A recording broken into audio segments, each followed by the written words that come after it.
Implementing ambitious development goals has been a major theme at this year's UN General Assembly. China's premier told world leaders that China is already moving its plan forward and will help the rest of the world to do so too.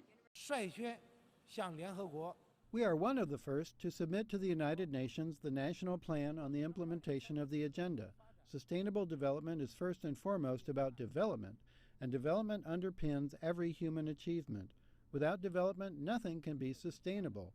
The lack of development is often at the root of many of the world's problems, be it poverty or the refugee crisis or conflicts or terrorism.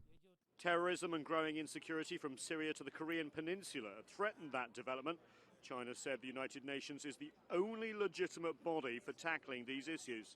In the United Nations Security Council, foreign ministers tried to revive the ceasefire in Syria and the prospects of humanitarian corridors out of Aleppo for civilians trapped in rebel-held sectors where the fighting is most intense.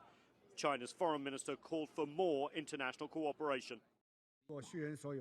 China calls for an early resumption of the Geneva peace talks. We call upon all parties to follow the political process to reach arrangements that meet the interests of all parties.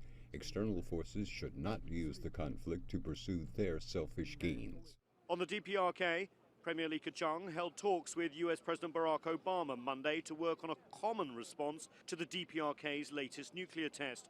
Beijing says economic sanctions need to be balanced with dialogue. On the Korean nuclear issue, we should remain committed to denuclearization of the Korean Peninsula, uphold peace and stability on the peninsula, and seek consultation and dialogue-based solutions so as to maintain international nuclear non-proliferation.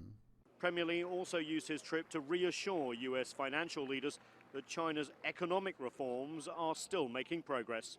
Premier Li's message here this week is that China's development is good for global development and that its growing role in world affairs will be channeled through the United Nations in partnership with both developed and developing nations. Nathan King, CCTV at the United Nations in New York.